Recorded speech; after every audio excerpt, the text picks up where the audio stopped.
As a reminder, please sign in on the attendees list. We're going to have a little bit of a lighter group today due to VMworld, and I'll be here and a couple other people are out too.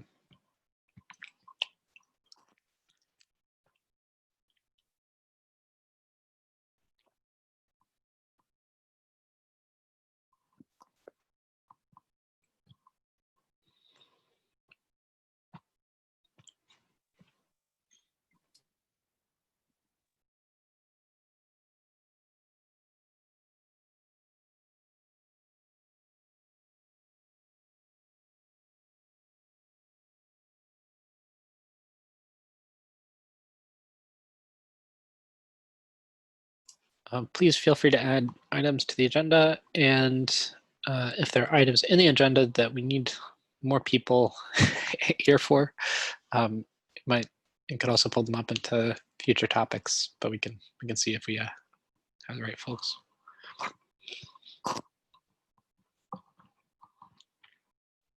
Builder extension without David here. I don't know how much that makes sense.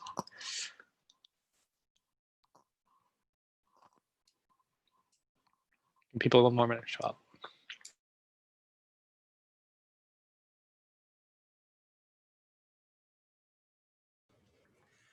Yeah, I just pulled in all of the future topics, and if we need to not talk about them, we'll put them back. Sounds great.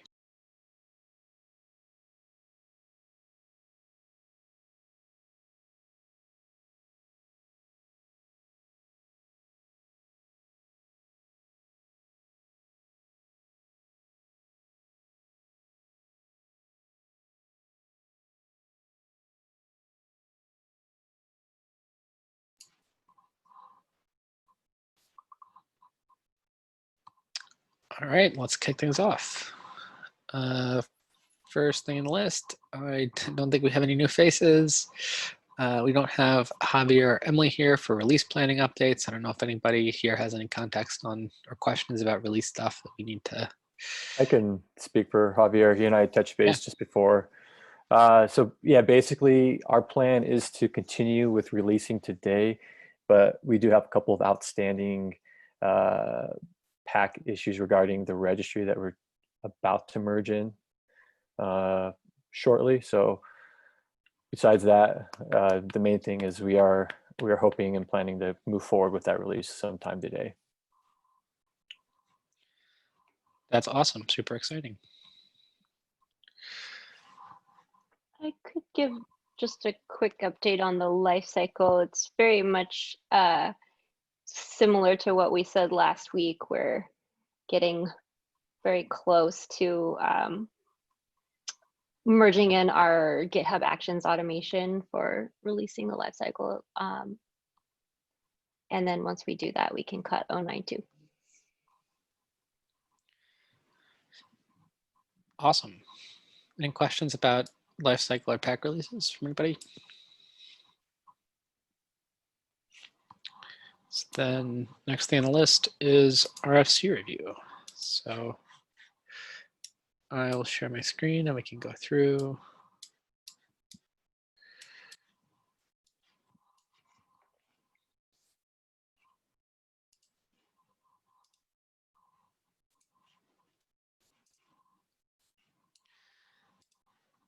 Extension spec for builder. That's David's. Anybody know if he needs anything for that one?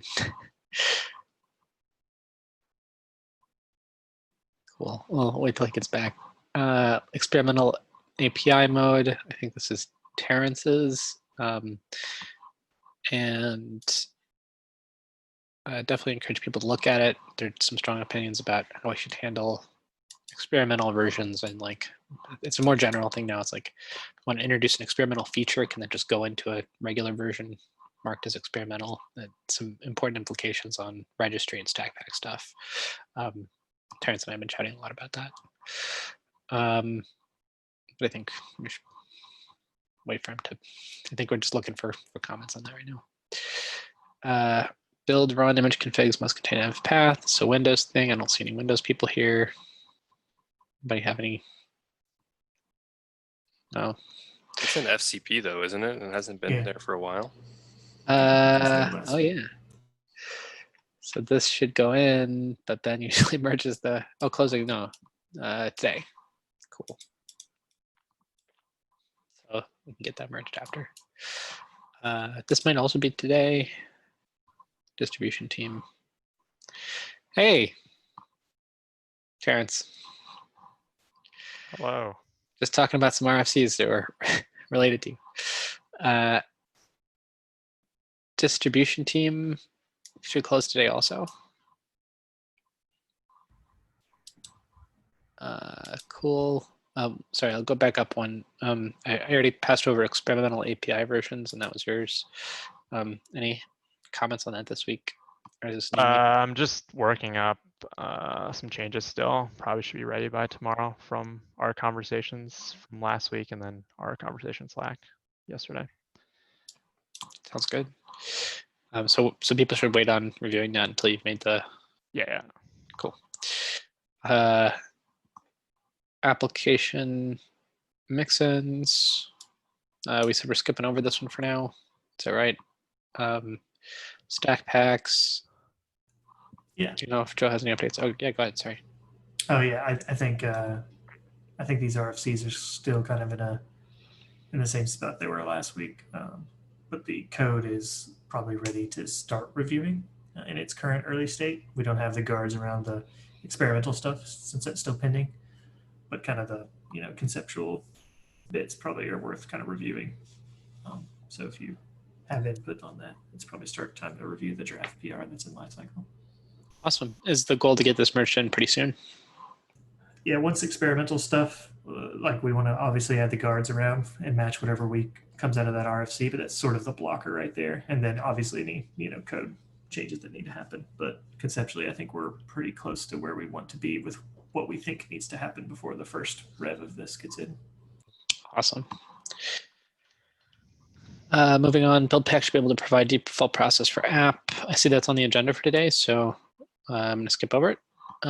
Relax mixin contract. This has been an FCP for a long time. I thought this got merged. Oh, there's a question. Yeah, I don't think this is blocking, but it'd probably just be good to answer David's question.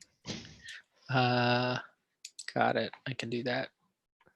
Yeah. I mean, I think we should still merge it, but it'd just be good to close the loop on those things. Yep. I didn't see it there. We'll take a look for sure. Sub-team maintainer creates repo issues. This is FCP. Should probably go in. I think all the FCP ones need to get merged. Yep. Today,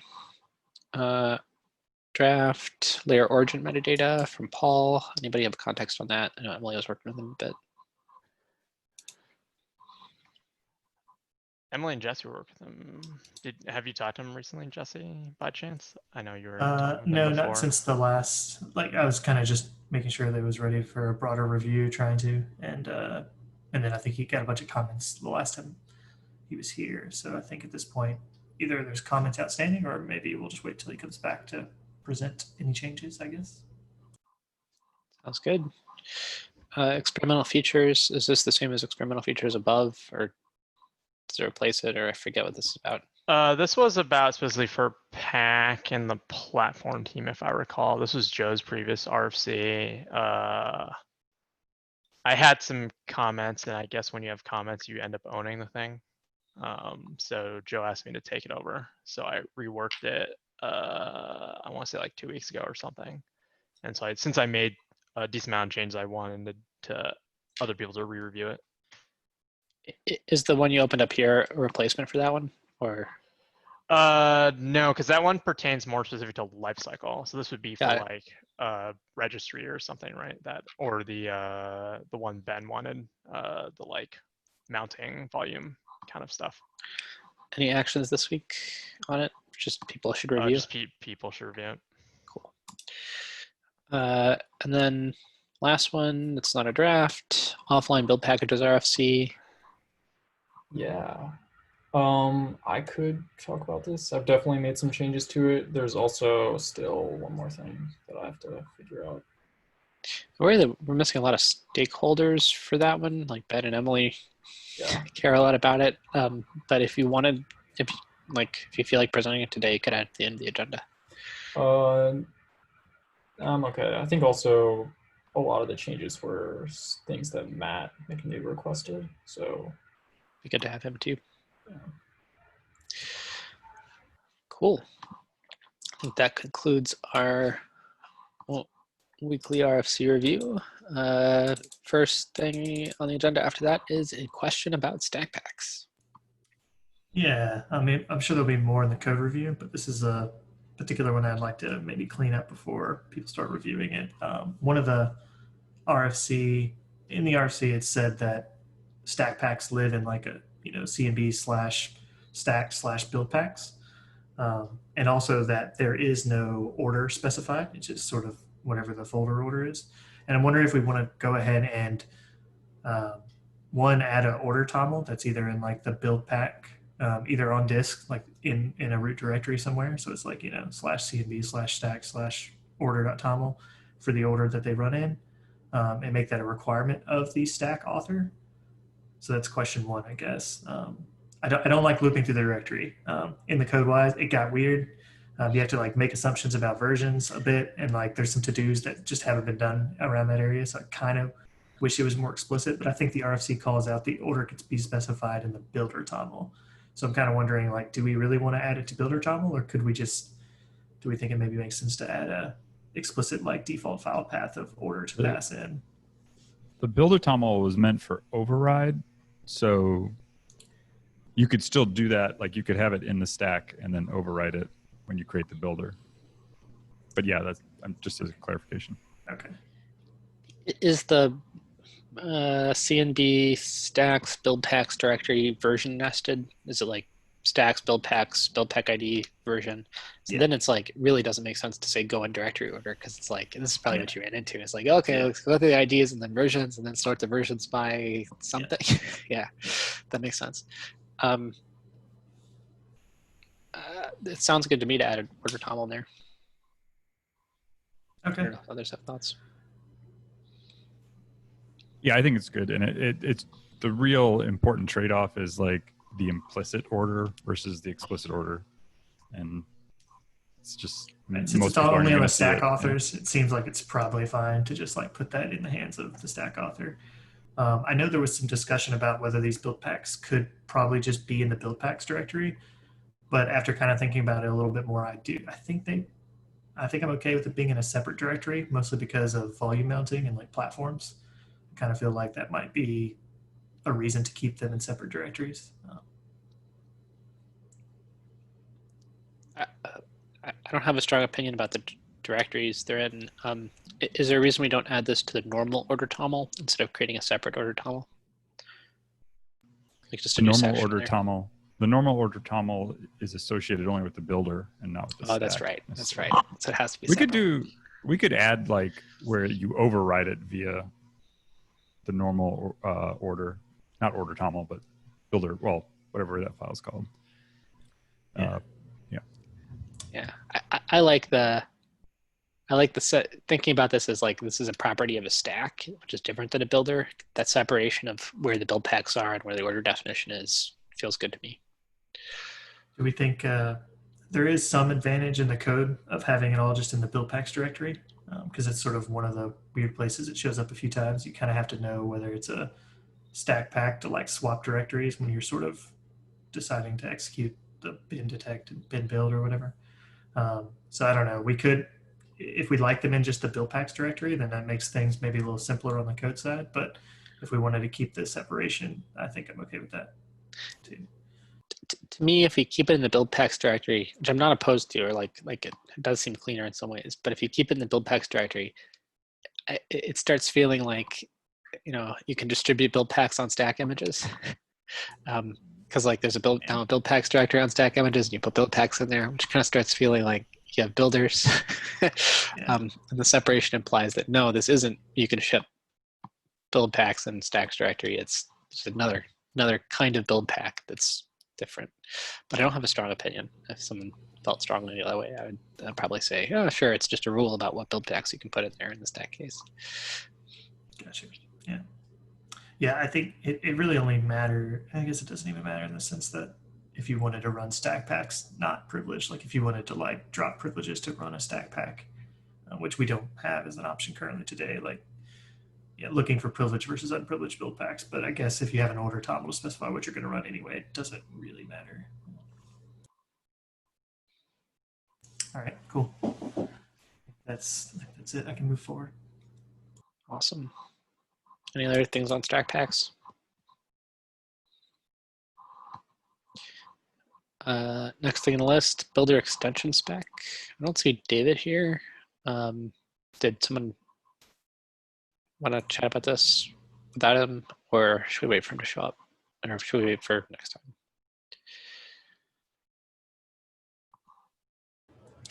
He's out for a 2-week block, so we're going to be a little wait if we do wait for David, but I don't have anything to talk about with this.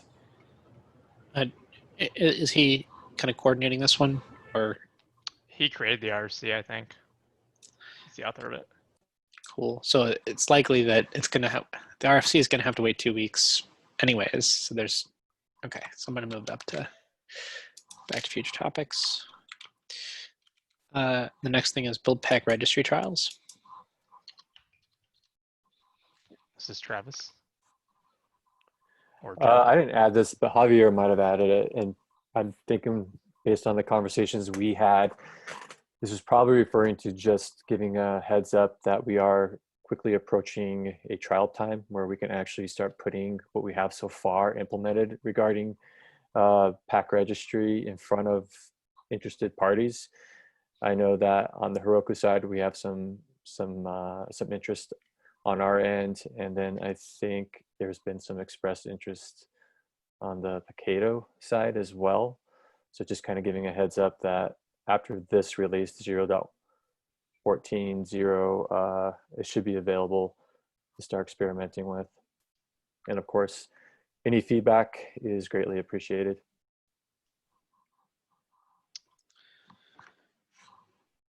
Awesome. Do we need to coordinate Travis on getting Buildpacks into the registry? Is that I guess what is the extent of the trial?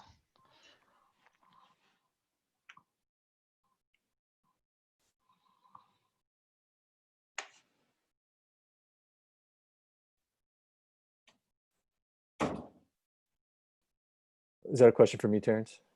Yeah. Oh, sorry. Unless someone else wants to answer it, but I assumed it was for you. As far as I know, on the Heroku side, we know who to talk to start that process and how to kind of present getting started guide, if you will. We could probably extend documentation and things of that nature to anyone else, or maybe there's even, I don't know what the proper media is for announcing it, or if we want to announce it very broadly, or just try it internally and coordinate with other direct members of the Pacato team as well. I really don't have a strong preference or strategic approach to that. I would say I would say that like any getting started material that you do have for the registries would be much appreciated by like myself and my team if we wanted to look into picking some of the stuff up. And you can either do that by reaching out to like me personally, or we have a Slack if you really want to blast it to everyone. Yeah, that sounds good. Yeah, and I think depending on how that goes, and we can refine it, maybe open up to a little bit broader audience before the next release, if we're comfortable with it. Mm-hmm. So is the goal, I think, initially for Buildpacks to get both Heroku and Pacato, and then probably next wave try to get the Google, so that covers, I think, all the suggested builders? Yeah, I hadn't actually thought about Google. I'll reach out to them. They know this is coming, but I haven't talked about it too much. Yeah, so stay tuned, in other words, and I'll work on providing getting started information for those who are interested. But it is experimental, so things could change. Of course, we have that disclaimer.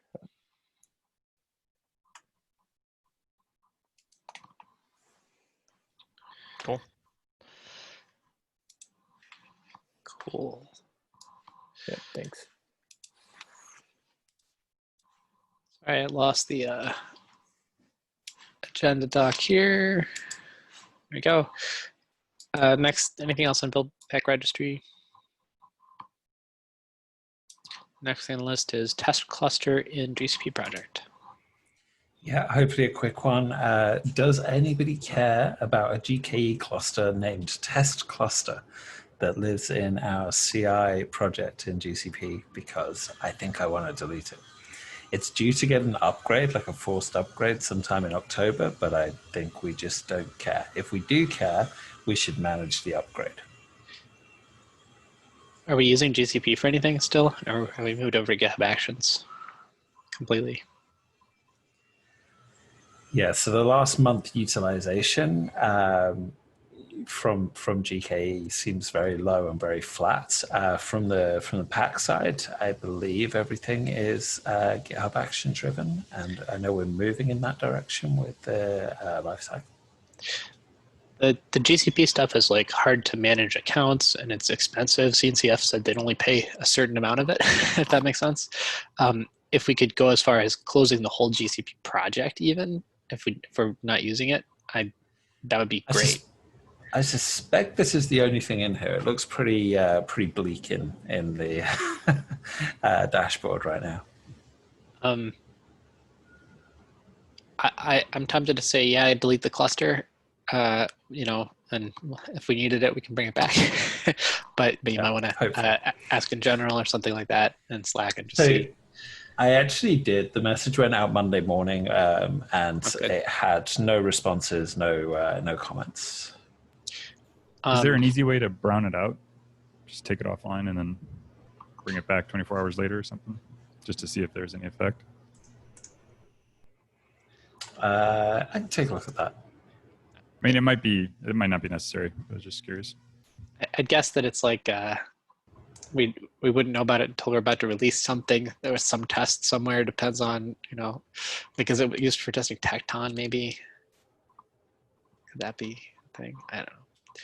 Javier and Emily maybe have longer term context. I mean, how hard is it to bring it back if we find out we need it if you delete it? Probably not that hard. Like, I wonder if it's that easy to do. We just do it and then it becomes an issue. We just bring it back. Yeah. It's likely not too difficult, but I don't know how it was created. So I don't know where the Terraform files might live, if there is such a thing, or whether it was just a click through the GUI. That was great. Let's kill it. That's what I say, unless somebody disagrees. And then I put a note in future topics. Can we close GCP project? And I'll bring that up next time too. Then, or like for a couple of weeks, make sure everybody hears who has a chance to say no. We need GCP for something has a chance to say so. And then if we're not using it anymore, nobody thinks we're going to use it, then we'll close it and tell CNCF that they're off the hook to pay for their $100 a month or something they volunteered for for a sandbox project. Yeah, and maybe we're just checking with Emily if she knows if those Terraform files exist.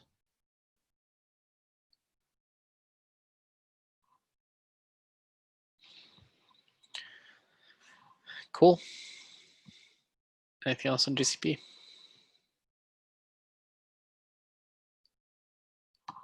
Last thing on the list, Buildpacks declare default process types. Yes. I added this one. I could share my screen. Let me just see. Basically, at the end of last week, with 5 minutes to go in the meeting, I brought up this RFC, and in particular, there was an edge case that Jesse had called out when we discussed it, we kind of decided that the current implementation, which had, actually, let me show that, the schema, well, so the schema as it existed before had launched TOML. There was a separate key for the default process, and then Buildpacks could set that to be a named type, and it led to all these confusing scenarios. So I believe the consensus that we reached at last week's meeting was that the default part of the process type specification should live under processes, and that, you know, if one process, like let's say there's 2 build packs that both specify web, and the later build pack overrides the first build pack, then, you know, whatever default designation that the later build pack had would be the thing that we ended up with. So it's very clear what happens when there are override scenarios. And I went away with that and started to update the RFC. I did post in Slack, basically, that opened up, or actually didn't provide a way for a build pack to say, I would like my process to be the default, but only if another build pack hasn't already declared the default. This is like a lot of words. I'm not sure if what I'm saying is getting across, but basically I think what we had aligned on last week wasn't exactly what we wanted, and I updated the RFC to have something that I think will work and that I like, but I'm just hoping to get buy-in and feedback. So I can open it if you want to see what I am proposing. It's a little bit more complicated than what we aligned on, but for clarification, processes.default, should that have one set of brackets outside of it? Is it an object, or is default a list of objects? Oh yeah, this is my poor knowledge of TOML. I think this is supposed to be a child of this processes. So maybe it's not an array, so this should be one set of bracket. Got it. A child of each process inside of the processes, and it's a key under that. Great, just making sure I totally understood. And then what other keys are valid for default? Just override. And so you'll notice there's 2 overrides, right? One is to say, like, I am process type web, and I would like to override another Buildpacks process type web. That's what this override means. And this override means I'm declaring this particular process to be default, but I would like it, you know, to override another default, whatever that happens to be. Got it. And so, and the meaning of, so in order to say your process isn't default, but it does override, you would include the default hash, but it'd be an empty hash, default table, but it'd be an empty table. Is that right? So I'm also learning TOML here, but I would think that you could just specify only this part to say, I would like a default. And then if you don't want it to be a default, you just do that. So this relies on there being a semantic difference between empty table default and a default not being a table, right? Because if you have the empty default table, it means this process should be a default. And if you don't have the empty table default, is that right? Is that the intent? If you have nothing at all, then we'll fall back to, like, you haven't specified a default, right? Got it. And so you're trying to express 4 states, right? Override true or false. Maybe it's more than 4 states. It's like override true or false, default true or false, and then if default true, special extra override true or false, right? Yeah. So just like thinking about the UX a little bit, everywhere else where we have Booleans, we try to make false the default. So it's like the zero, or like we tend to go with like zero value means the default. So it's really clear to users when they have to specify a field or not. So if we're going to make override the default, maybe we could flip that to a different word that means like don't override or like, and then Important or something, or no, that's the Underride. opposite. Yeah. Go back to Another option. Reserve. Another option could be not to use Booleans and really to actually capture the different states. So instead of a table, default could be a string that's either not these, but always, sometimes, never, that kind of thing. Mm-hmm. I have a little bit of the same concern with having an empty table that's different from not specifying the table, if that makes sense. If you have an empty table, as a user, my expectation isn't that like, there are definitely things that where it is different, but my assumption is generally that like just defining the table there doesn't change the behavior. Mm-hmm. And so like it's a thing to think about for the interface too. Seems like we have 5 states we care about expressing, sort of, and we're trying to figure out how to express that in a way that's the most clear to the user. That's not an easy thing. I like this default with a bunch of different values, or basically you would need default like always if not defined and like none or something like that. I don't know. Could throw around different possibilities, but that seems clearer to me than this weird nested table stuff. Could also do it with like 3 Booleans with the carefully chosen names, and then there's one combination of 3 Booleans that's not okay, or something like that.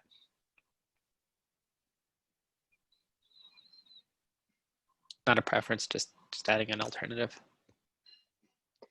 The only thing I'll add just on the default values is what I liked. This came up in the last meeting. It would be nice to have the defaults be consistent with what the behavior is right now for Buildpacks. So like later Buildpacks always override earlier Buildpacks in terms of like we both specify process type web, right? And so having that kind of stay the consistent behavior when you don't specify anything seems less confusing.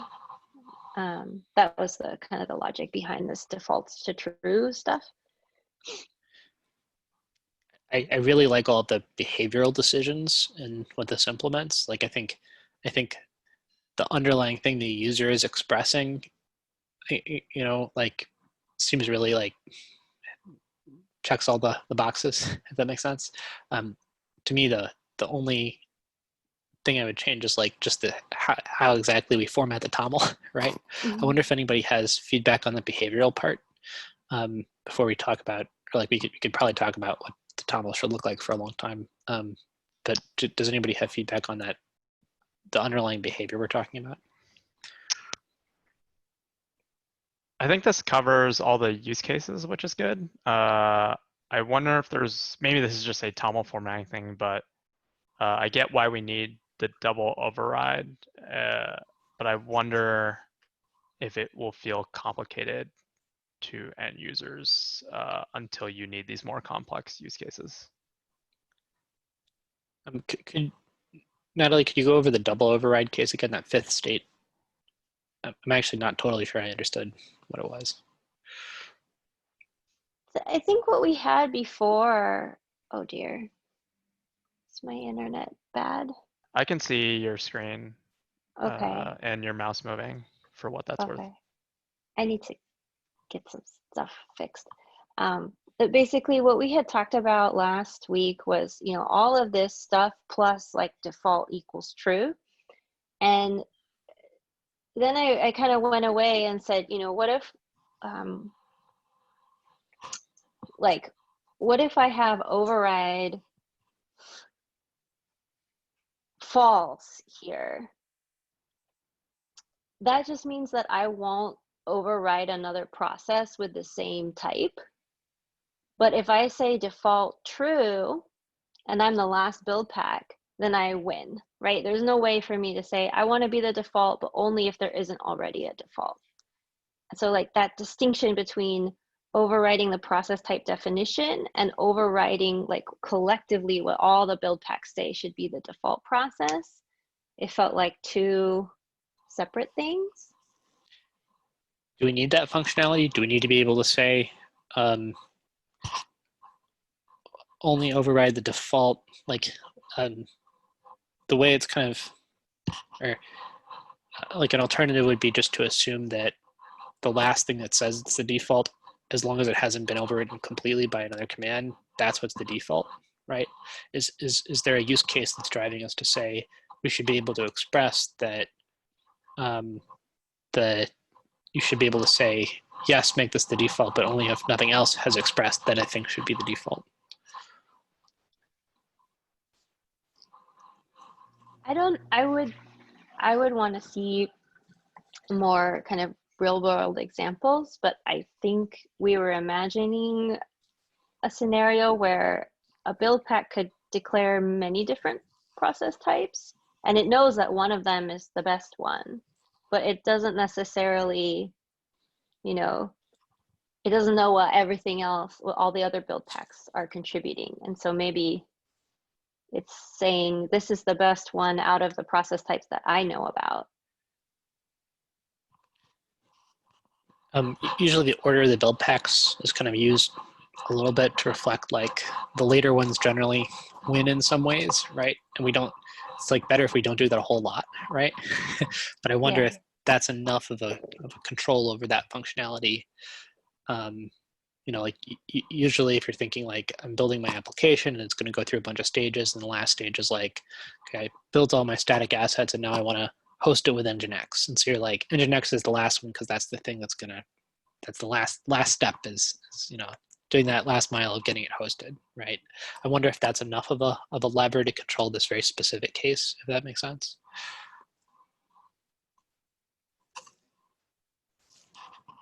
We could get rid of the whole concept of override and add it later if we need it. I think Emily is the one who'd raised the idea of having this like lever to toggle. So she might have more insight into why that might be good to have.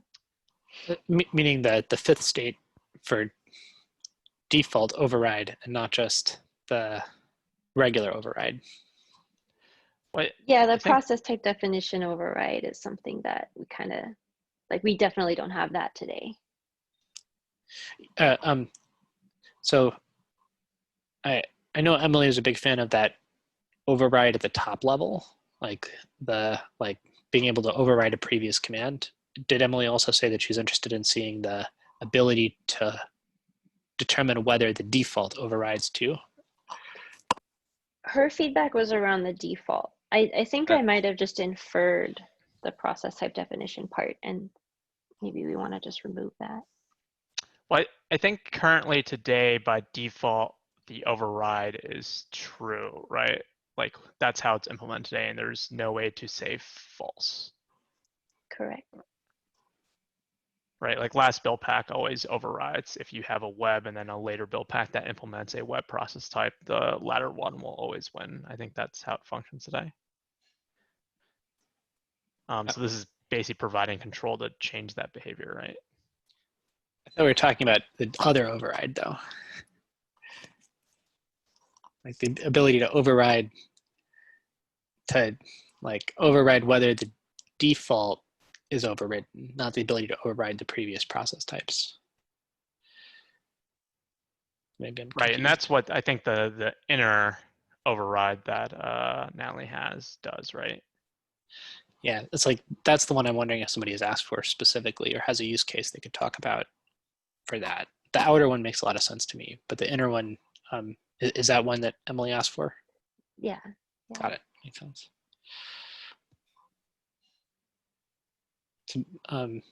maybe it'd be good to have her talk about her use cases at the next meeting. It's simplified. Terrence, I agree with your point that it has some complexity in there to have those 5 different states. And if it were 2 Booleans and we didn't need that extra one, then It brings back bad memories of our caching table. yeah. That feels complicated. I do agree that I think this covers all the possible use cases we want. I think in the past we had override. When override was set to true, that it meant that you could override this value. Is that correct? Was that in the original, or did I misread that? Like overridable, basically. Yeah, overridable versus overriding. I think we always intended it to mean overriding. Okay. It reminds me of like image pool policies. Like maybe it doesn't have to be a simple true false, but it could be like a default if, not if not present. I know that it introduces the same number of states, but it might be more clear from the TOML side of things. So, Stephen, are you imagining like replacing the inner table with just a default key? I guess piggyback on Joe's suggestion, and then there's like an enum of like 5 potential values instead. Well, I was wondering if we could do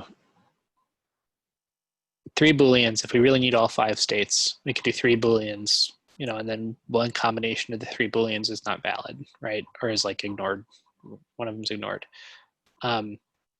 Or if we're not sure we need that state, the ability to say like, not just this process type is going to override this process type, or this process type should be a default, but this process type should be a default, but only if no other build packs have said that they should have a default, right? If we don't need that, if we don't have a use case for that 5th state, it gets a lot simpler for people to think about if it's just 2 Booleans, if that makes sense, default and override. But it seems like we do. I'm curious what that use case is. And if we really still have 5 states, or if we have less than that, even if we're going to express them as strings, it'd just be kind of good to go through and see what people are using.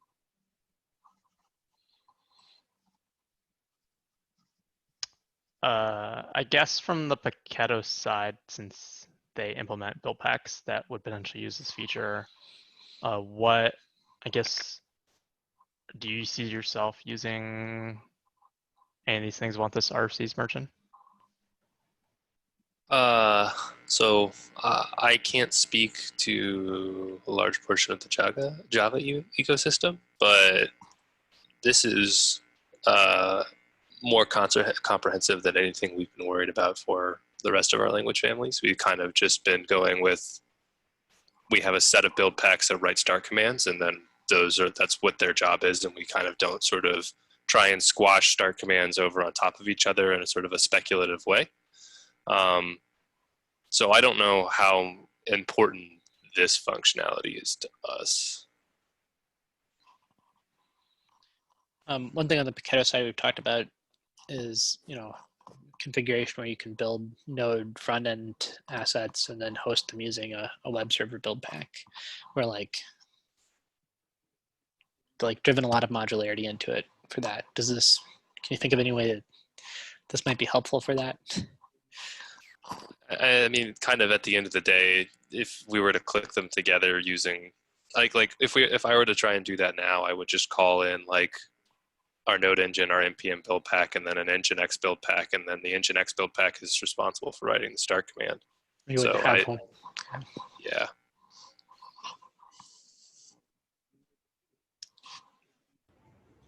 I think it seems like Emily has some good use cases on the Java side. It'd be good to hear here too. Sorry, go ahead. I'm wondering if it's possible to kind of remove the complexity of having defaults and 2 different kind of overrides by having a single priority integer.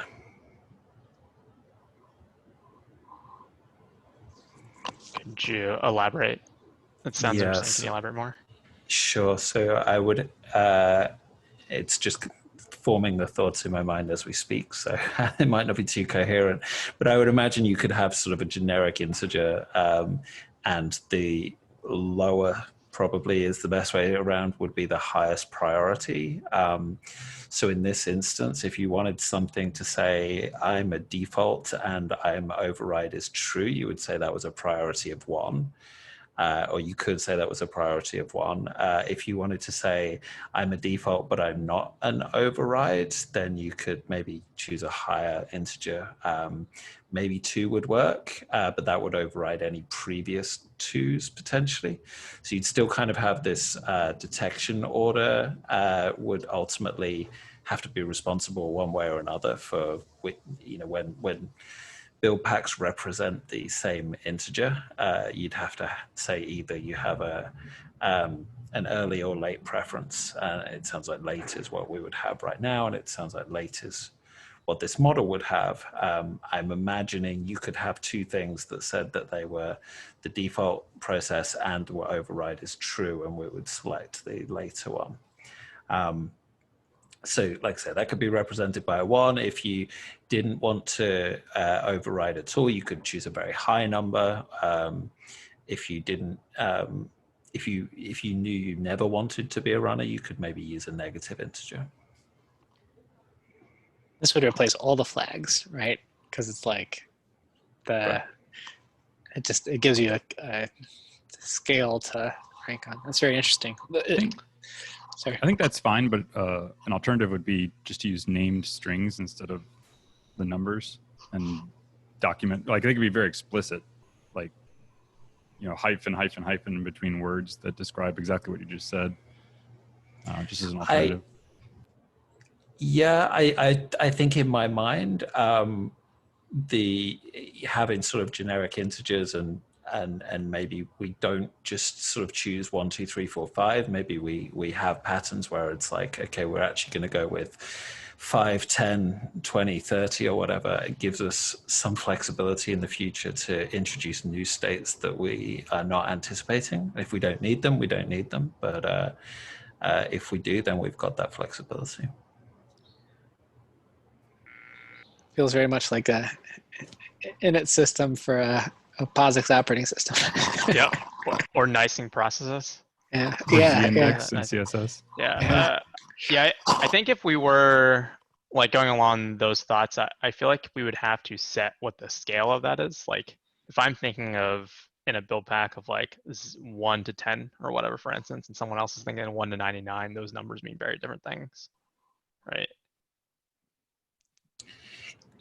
So I guess that comes down to coordination with folks who are putting together builders potentially. So in that instance, that would be the case. But if you have 2 different builders that operate on very different scales, that doesn't seem like necessarily a problem.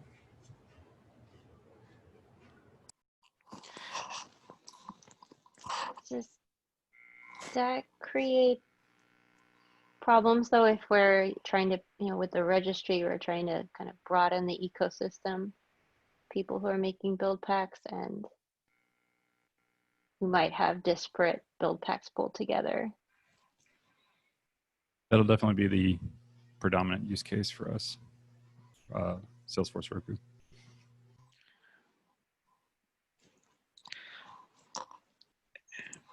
The nice thing about the integer is that it works in a lot of different cases. So like if you're talking about you want to find the best web process, right? Not just the best, like what's the candidate process for the whole build, but what's the best web process? You can scan through all the web processes that were contributed by all the build packs and then pick the highest number one, right? And that's the best candidate for web. If you're trying to find the best general process, you can scan through all the processes and pick the highest number one, and that's the best candidate for, it's very flexible in that way. And it's simple in that you don't have to worry about a whole bunch of Booleans. You're just like, yeah, this is really important. No, this is less important, right? Generally. But it does introduce, it's a little bit looser maybe than what's easy to think about from a build pack author's perspective in some ways too, because the scale and things like that, the negative numbers work. If somebody goes 1, can you go -1? Yeah, Sorry. I mean, does that just go back to Joe's point of like, I just want you to tell me what those values are and I insert them in? Like, I consider this less important, or I consider this like really important, like as a Buildpack author, right? Yeah. But so like as a Buildpack author, then I have to then choose from a list of strings that I have to find from a predefined like what's the zero state for like a string enumerated sort of value like that as opposed to a number. Well, but first, I think most and probably the 80% will not use it at all, and I think that's why that's an okay option. Otherwise, I don't think I would support that option. But yeah, you'd have to look it up. I think the explicit, like if we used explicit values that sort of explain themselves, that would be helpful too. But yeah, You could have like the default value is medium, and then you could do like two values on either side of medium, right? And something like that, and then if things are higher or lower, they affect whether things get overridden later, and you wouldn't need a default or a something like that.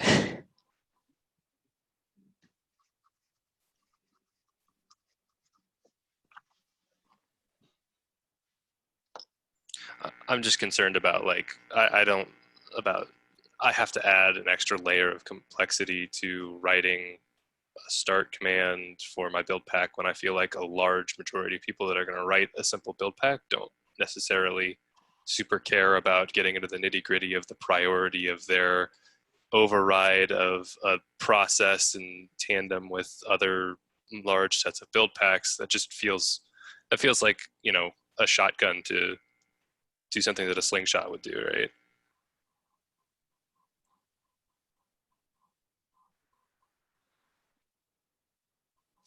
So if you kept it to a fixed list, would that make you feel more comfortable about that? I don't know that I have a super strong opinion about what direction you would move, but that would be something that I'd want to sort of make sure is kept in mind of like, it just feels like sometimes it's like in reading some of this stuff, I just feel like there's this complexity where it's hard for me to understand where if I wanted to write a simple build pack, what I could ignore and what I'd have to add.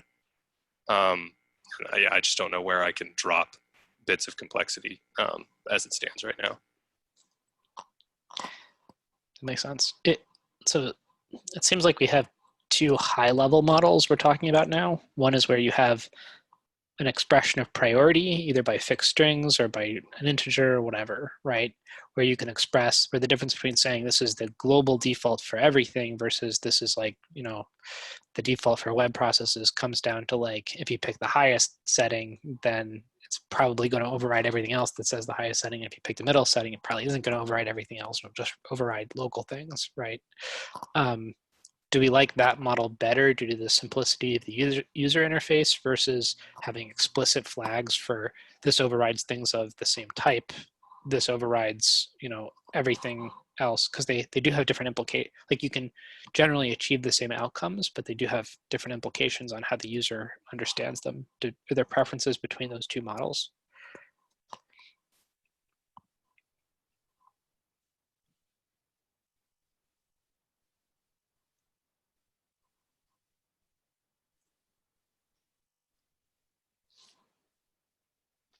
The two models being the numbering one and the other being the options one. Well, either numbers or an expression of priority. One key that expresses priority on a scale, right? Versus even if it's fixed number of options on the scale, versus flags that control specific to like this name overrides this name. This name doesn't override things that are the same name. This thing should override anything regardless of what its name is to be the default process in the end. Do we like that granular control, or do we feel like the priority thing is kind of easier for users because it's sort of less complexity in the UX?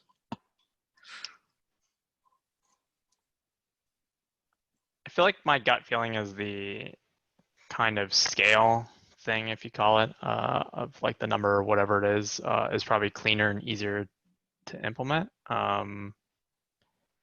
But probably as a Buildpack author, I don't know if I think about my process types in a priority that order that way when I'm running it. Like if I'm saying web equals this thing, I either think it should be the default or it shouldn't, or it should be overridable or not.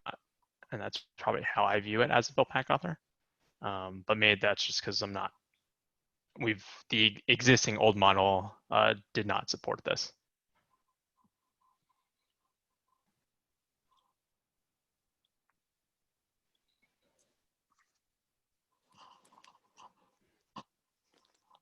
That's kind of what I'm stuck between too.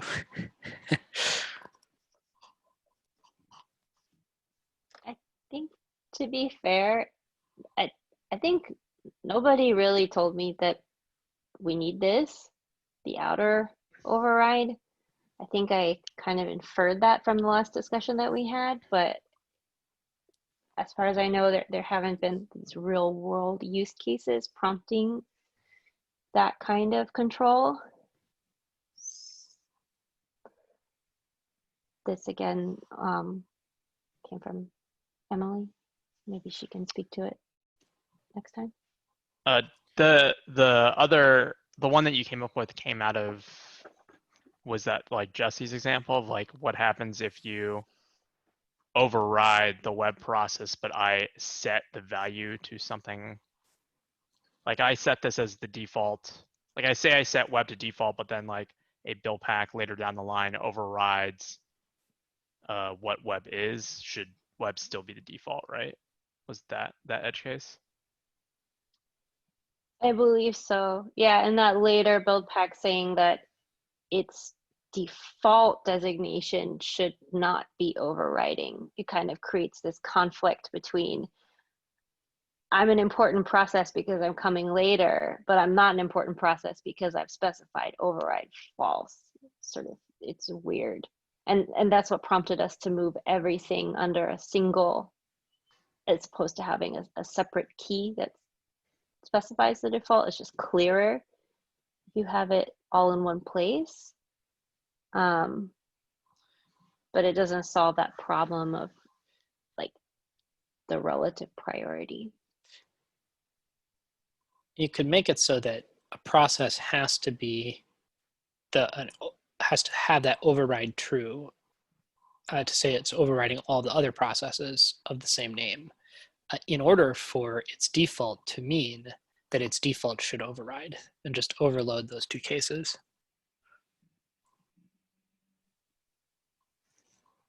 That was another option. I don't know if that makes sense, but if we there do was need a web that was default true, and then someone else came back with default or override true, but default was false, then there would just be no default process at that point, right? Exactly. But if you wanted to set a web process that set a default where the default wouldn't override another default set by a worker process, right? Then you would set your web process but not put override true on it, and you wouldn't override other web processes. You wouldn't be able to override other web processes, right? But you would also not imply that you override the worker's default process, right? And just tie the two concepts together, even though they're not actually related to each other. But that might be more confusing. It's just if we're trying to, reduce the complexity.